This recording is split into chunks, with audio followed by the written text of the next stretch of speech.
Well, that was not fun. I've had my 5 hours of sleep, and so I want to get on here and discuss this game. Tennessee loses 42-17. Maybe one of the worst losses that I can remember as a Vol fan. I mean, you've got some really embarrassing losses. This was not a loss to a bad football team, but this was a very embarrassing performance from the University of Tennessee. Tennessee brought 30,000 plus fans to watch them play that absolute abysmal game. And who I'm more disappointed in this game is the coaching staff. You had 3 weeks to get ready for this game, and that's the game plan you've got. So first with Tim Banks, and I'll probably make a lot of people mad on here. I think he's overrated. Defensively, we've had a pretty good year statistically, but a lot of those stats are against very average SEC teams. Anytime he's played against anybody with the pulse, our defense has struggled. The dude does not change during a game. He's not creative. He can't change on the fly. Literally, Michigan gave him the blueprint on how to make life difficult for Ohio State, and he chose to completely go in the opposite direction. No sacks in this game on Will Howard. No sacks, just like in the Georgia game with Carson Beck. He had all day long. No pressure at all. He didn't dial up blitzes. He did stay in man-to-man coverage, but he didn't press the receivers like Michigan did either. Just pitiful. Jeremiah Smith for Ohio State had a field day at receiver. He ate our corners up, in large part because we weren't getting any pressure on, and we didn't dial anything up as far as getting pressure on him. Tim Banks, awful game. Joey Hazel, he's just been trashed past 2 years. He's an awful offense coordinator. Please give me Golis or somebody back. He's not creative. I don't know if it's Heupel calling the plays or Hazel, but it's bad. Ellerby, the offensive line coach, this offensive line's awful. Your tackles, Hurd and Campbell, they can't block your grandma. Constantly getting Nico pressured. Constantly, he does not have a clean pocket. This was a bad game. And Ohio State was beatable. I mean, Ohio State's very talented, but teams like Nebraska and Nebraska and Michigan gave you the blueprint on how to beat them. And we did nothing. Did we not watch the film on what those teams did? Because I feel like, one thing I said earlier in the week or even a couple weeks ago when I broke this game down was, we got to roll Nico out. We got to make things simple for him. We were down 21-0, and then they started getting involved in the run game more, which we needed that too. But you waited till we got down 21-0 before you did that. And don't give me, we might have won this game if Dylan Sampson didn't get injured. No, we're going to get destroyed anyway.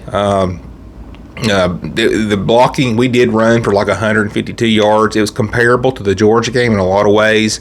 Got just outcoached, outplayed.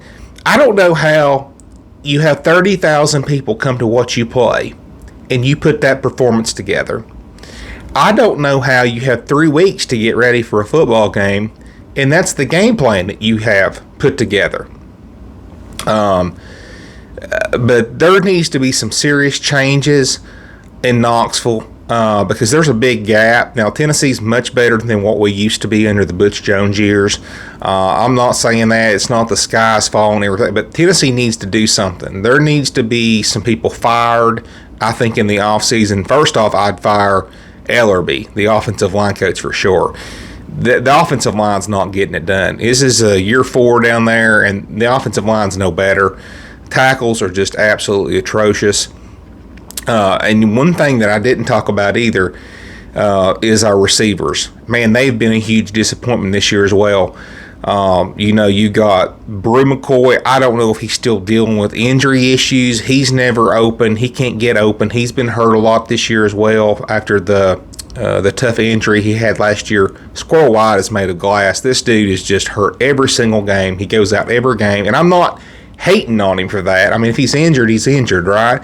Thornton is the same thing.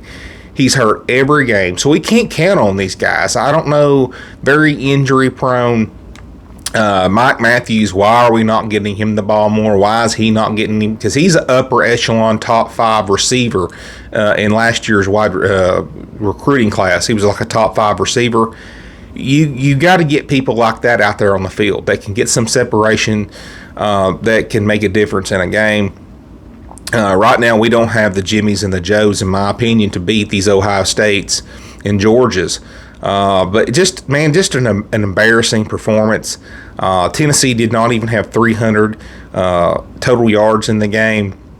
They let Ohio State throw for over 300 yards, and that's the other thing too. Will Howard's not good, and this is not a bashing Ohio State or Tennessee. I mean, I'm just speaking facts. Will Howard's not that great, but you gave him all day, and any quarterback is good when he has all day to throw the football. And he just had all day. And I'll tell you who is good for Ohio State. Jeremiah Smith and those receivers. They're really good. But, when you give these guys all day to get open, I mean, they're going to put up gaudy numbers. It just amazes me, though, about Tim Banks in this game, that he literally just could not change anything. When they was getting those receivers in motion and just throwing it out there in the flat, there was just no change. There was no, let's do this, let's fix that. There's just no change on the fly with him. It's like, this is our defense, and this is what we're going to do, good or bad. And I'm just not a big Tim Banks fan. I mean, I'm not saying fire him. The numbers don't show that over as a whole. He does put up good numbers when you're playing Mississippi State, Kentucky, maybe Florida. But when you play a top 10 team, Tim Banks struggles. When he has a receivers, or if he has a quarterback that he's going against that are very decent, he struggles.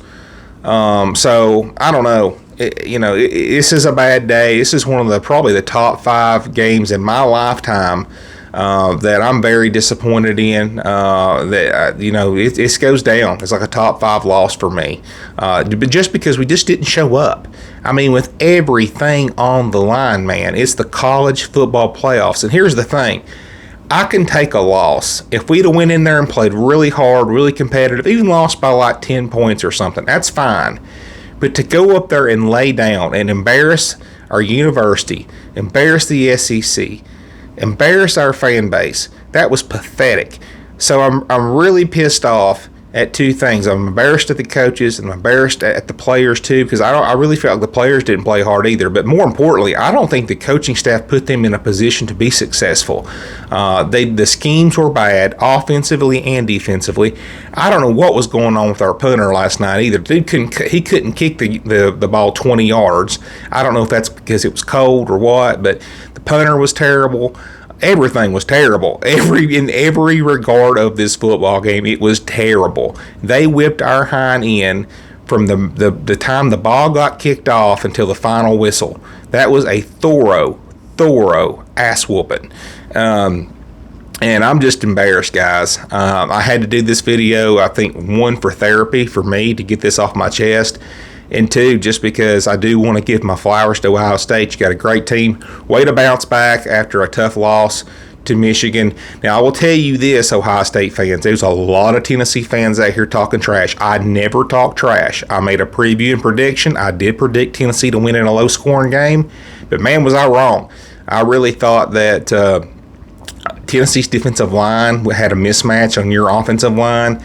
I did say that Ohio State's secondary had an advantage against our receivers, and that was the biggest difference, really. I mean, our receivers couldn't get open, and there was just nowhere for Nico to throw the ball. Your front 7 stopped the running game, and Ohio State completely dominated this game in every regard. Congratulations to you, Ohio State fans. Tennessee, it's Tennessee fans. Tennessee, it's back to the drawing board for us. We've got to get better players. We need to get in the portal, and we need to get some guys that can make a difference from day one. Because right now, the team we got's not going to win a national championship. So it was another top 10 recruiting class as a whole. But we've got to hit the portal class. We got to get some playmakers for Nico that we can put up some points. This year offensively just did not cut it. I mean, throwing the football. In this game against Ohio State, we barely threw the ball for over 100 yards. That's pitiful. That's pitiful. In this offense, you should at least throw for, at the very minimum, 200 yards, closer to 300 yards a game. Got to get better receivers. Got to get better skilled people in there that can go out here and make a difference and get us to win some of these big games. But it's disappointing. I'm very beaten down this morning. But the sun did come up, and I just want to say, hopefully, we can go into the off season, get some good additions, and start off the year on a better foot. But Ohio State fans, congratulations on the victory. Team looks good. Honestly, I think you probably should be favored against Oregon the way you looked. If that's a team that shows up, I don't know why in the world this team lost to Michigan. This whole game I was watching, I was like, how did this team lose to Michigan? How? It was almost like Chip Kelly deliberately threw this game, because I don't know how you lost to Michigan. This team is very stacked. It's a $20 million NIL team with guys all over the field with Downs and Judkins and Henderson and Jeremiah Smith and Sawyer. I mean, it's just a stacked team. They're good. And it's not the fact that I think Tennessee should have beat Ohio State because they're more talented. No, I just feel like Tennessee was out-schemed, outplayed, and that's what pisses me off. But anyway, congrats Ohio State on the victory, and I'll talk to you guys later.